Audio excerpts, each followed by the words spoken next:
ఈరోజు మా ఉద్యమకారులందరికీ చాలా సంతోషంగా ఉంది. ఎందుకంటే 28 ఏళ్ళు తెలంగాణ కోసం కొట్లాడడం,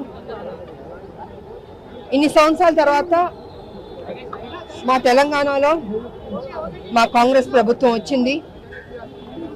సోనియా గాంధీ గారు మంచి మనసుతో మాకు తెలంగాణ ఇవ్వడం జరిగింది. అది 2014లోనే కాంగ్రెస్ వచ్చుంటే చాలా సంతోషపడేవాళ్ళం, కానీ మాకు మిస్ అయింది. కానీ ఇప్పుడు మా తెలంగాణలో కాంగ్రెస్ ప్రభుత్వం రావడం చాలా సంతోషంగా ఉంది. సోనియా గాంధీ గారికి నేను నిజంగా కృతజ్ఞతలు తెలియజేసుకోవాలి. ఎందుకంటే ఒక మహిళగా ఆవిడకి ఎంతో గౌరవం ఉంది, ఎంతో ప్రాధాన్యత ఇస్తారు మహిళలకి కాంగ్రెస్ ప్రభుత్వం.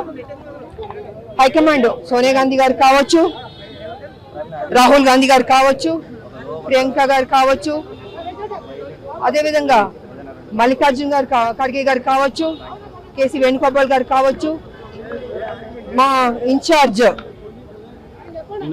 మీనాక్షి నటరాజన్ గారు కావచ్చు, మా ముఖ్యమంత్రి గారు కావచ్చు, మా డిప్యూటీ సీఎం భట్టి గారు విక్రమ్ భట్టి గారు కావచ్చు, మంత్రులందరూ కావచ్చు.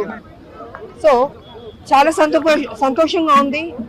ఇవాళ మేము ప్రమాణ స్వీకారం చేసాం. మాకు హైకమాండ్ నాకు ఈ అవకాశం ఇచ్చింది ఎమ్మెల్సీగా. తప్పకుండా నా తెలంగాణలో ఇంకా పనిచేస్తాను, చిత్తశుద్ధితో పనిచేస్తానని కూడా ఈ సందర్భంగా తెలియజేసుకుంటున్నాను. ఎందుకంటే కొంతమంది అపోజిషన్లో ఉన్నవాళ్ళు ఎన్ని రకాల ఇబ్బంది పెట్టాలో మా ప్రభుత్వాన్ని పెడుతున్నారు. అయినా మా ముఖ్యమంత్రి గారు దాన్ని తిప్పి కొడుతున్నారు, మంత్రులు తిప్పి కొడుతున్నారు, మా కార్యకర్తలు తిప్పి కొడుతున్నారు. వీళ్ళ ఆటలు చెల్లవు. ఎందుకంటే 7 లక్షల కోట్లకు అప్పుకెళ్ళిపోయింది ఈ రాష్ట్రం. ఎవరి వల్ల అంటే కేసీఆర్ గారి పుణ్యం అంటూ.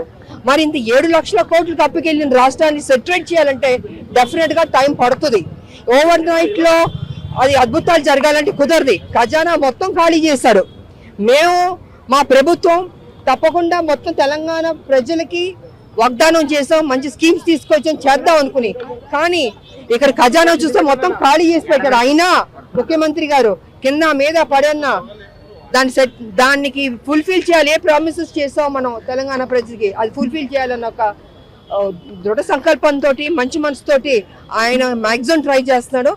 సో తప్పకుండా మంచి జరుగుతుంది మా తెలంగాణ అనుకుని నేను తెలియజేసుకుంటాను.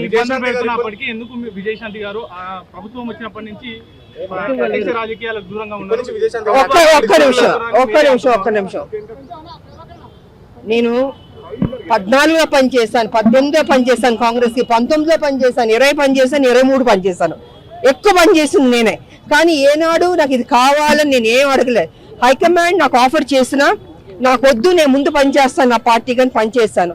ఇవాళ 23 కూడా నాకు ఇది చేస్తామని హైకమాండ్ అందుకని నేను ఏనాడు అడగలేదు. బట్ ముందు పనిచేద్దామని ప్రభుత్వం రాని కేసీఆర్ని గద్దె దింపడమే మా లక్ష్యం.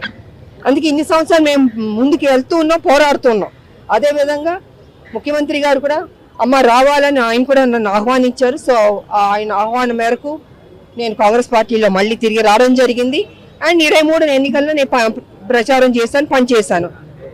పార్టీ హైకమాండ్ ఎప్పుడు ఏ నిర్ణయం తీసుకుంటుందో, ఎప్పుడు ఏం చేయాలనుకుంటుందో, ఎవరికి ఏం బాధ్యత ఇవ్వాలనుకుంటుందో అది ఇస్తుంది. దాని తగ్గట్టు మనం కొంచెం ఓపిక పట్టాలి. ఎందుకంటే ఒక ప్రోటోకాల్ ఉంటుందండి. ఎవరు పడితే వాళ్ళు బయటకు వచ్చి శిక్షంగా మాట్లాడడానికి కుదరదు ఇక్కడ. సో పార్టీ ఎప్పుడు నాకు ఆ బాధ్యత ఇస్తే అప్పుడు పనిచేద్దామని నేను సైలెంట్గా ఉన్నాను. ఎందుకంటే ప్రోటోకాల్ మీరి నేను వెళ్ళలేను. ఇది ఒక సిస్టమ్ ఉంది మా కాంగ్రెస్ పార్టీలో. ఫస్ట్ డే కదా, ఇవాళే కదా వచ్చాను నేను. చూద్దాం, విప్పుతాను, యుద్ధం చేస్తాం, కొట్లాడదాం. ఇదిగో మేమందరం ఉద్యమకారులు, మేము ఎలా కొట్లాడాం మేము. సో డెఫినెట్ గా విడిచిపెట్టే ప్రసక్తి లేదు. అపోజిషన్ ఎవరున్నారో మేము డెఫినెట్ గా కొట్లాడతాం. అది మాకేం తెలియదండి. ఇవాళ ఎమ్మెల్సీగా మా ప్రమాణ స్వీకారం చేసాం. సో 100% మహిళలకు సంబంధించిన అన్ని సమస్యలు ఉన్నాయి. కాబట్టి రాబోయే రోజుల్లో ప్రతిరోజు కనపడుకుంటాం, ప్రతిరోజు మాట్లాడుకుందాం, గోల్డ్ విషయాలు మనం చర్చించుకుందాం. చాలా హామీలు ఫెయిల్ అయ్యారు కాంగ్రెస్ కాదండి, ఓకే పర్లేదు నేను చెప్పేస్తాను. హామీలు ఫెయిల్ అవ్వలేదండి. కేసీఆర్ ఖజానా మొత్తం ఖాళీ చేశాడు. ఖజానా మొత్తం ఖాళీ చేశాడు కేసీఆర్.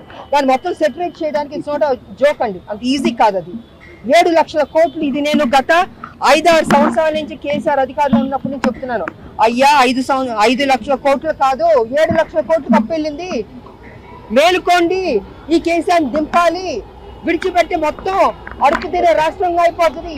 తెలంగాణ కొట్లాడి తీసుకొచ్చి ఉద్యమకారులుగా మా బాధ్యత అని మొదటి నుంచి చెప్తున్నాను.